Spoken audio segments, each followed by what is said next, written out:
Iswa imitanda so Yesu Kosi sikelela Tina lusapolwayo Kosi sikeleli Afrika he malupakani supondolwayo Iswa imitanda so Yesu Kosi sikelela China lusapolwayo.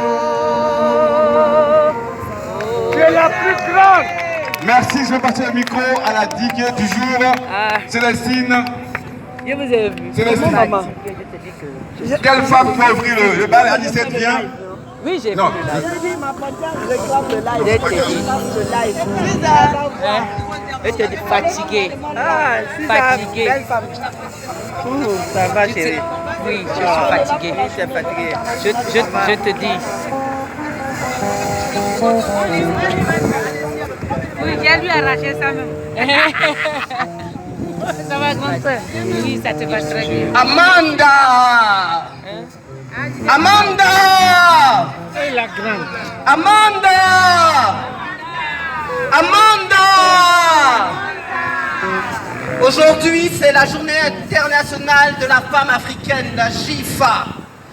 Cette journée, aujourd'hui, a 56 ans exactement. Il y a 56 ans, Awa Keïta, une sœur sage-femme, première députée du Mali qui a combattu auprès du premier président Modibo Keïta, rencontrait d'autres sœurs du continent à Dar es Salaam, en Tanzanie, et ensemble, elles impulsèrent la journée internationale de la femme africaine. Il faut savoir que dans les années 60, nous étions au début de nos indépendances, ces fameuses indépendances. Et il ne faut pas oublier que durant toutes ces années de la colonisation, des colonisations orientales comme occidentales, la femme africaine a toujours été un élément fondamental des sociétés africaines. Aucune lutte ne s'est faite en Afrique sans la femme africaine. Elle a été de tous les mouvements. Elle est le pilier depuis l'aube de l'humanité de nos sociétés. Nous savons que nous sommes des sociétés fondamentalement matriarcales qui ont été détournées de leur but par l'arrivée des colonisations orientales et occidentales. Nous réclamons aujourd'hui pour nos sociétés, pour nos filles, nos petites-filles, pour nos hommes, le retour de ces sociétés matriarcales qui sont des sociétés complémentaires, parce que nous sommes complémentaires avec nos hommes. Il est bon de le savoir et il est bon de le rappeler. Nous ne nous affilions pas sous un système occidental. Nous ne sommes pas des genres, nous sommes des êtres humains qui ensemble collaborons à l'édification et au renouveau actuel du continent africain. L'Afrique ne peut pas se faire sans la place des femmes. Elle ne se fera pas sans la place des femmes. Cela est incontournable. Donc il y a 56 ans, et nous rendons grâce à ces pionnières dont la tête fut Awa Keïta d'avoir mis en place cette journée. Cette journée, nous la dédions à une autre femme qui s'appelle Winnie Mandela. Amanda!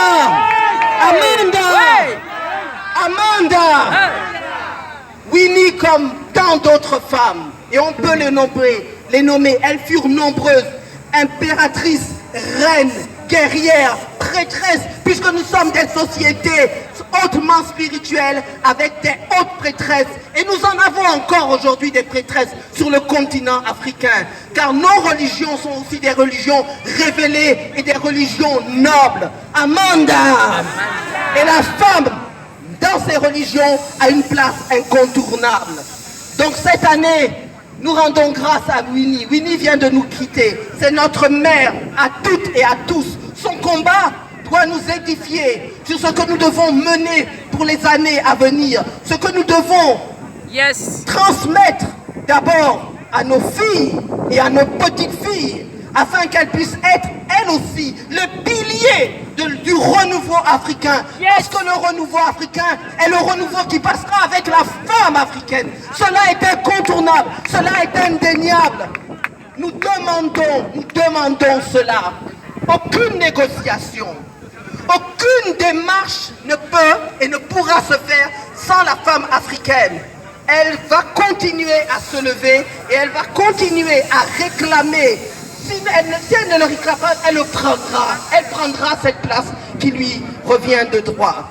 Donc, les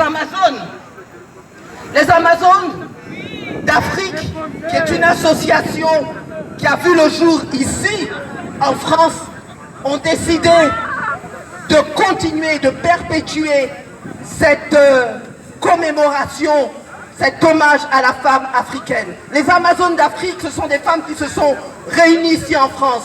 Elles se sont engagées pour toutes les luttes qui touchent les peuples d'Afrique, sur le continent africain et aussi en Europe. Elles veulent être de la partie et elles s'engagent dans ces partis, quel que ce soit pour les frères qui prennent les bateaux et les enfants qui arrivent en Europe, que ce soit dans les conditions difficiles et d'exclusion, ici même en Europe, et quelles que soient les situations qui se passent sur le continent, elles sont là présentes. Elles luttent dans une démarche non seulement de complémentarité, mais d'unité et de panafricanité. Elles veulent faire les choses ensemble pour une Afrique une et unie, panafricaine. Parce que nous voulons une Afrique panafricaine qui est fondamentale pour l'avenir de notre continent. Divisés, nous sommes ruinés. Unis, nous pouvons vaincre. Et c'est ce que veulent les Amazones d'Afrique. Donc cela est important. Je termine parce que le samedi 4 août, ce samedi-là, nous continuerons à honorer les femmes africaines et Winnie Mandela à UB's News dans le 13e, 12 et 14 rue Charles Fourier, de 10h à 22h, et nous vous attendons toutes et tous pour cette manifestation. Je passe donc la parole maintenant pour qu'une sœur vienne nous parler de la sœur Simone Bagbo, qui elle aussi mène son combat de femme.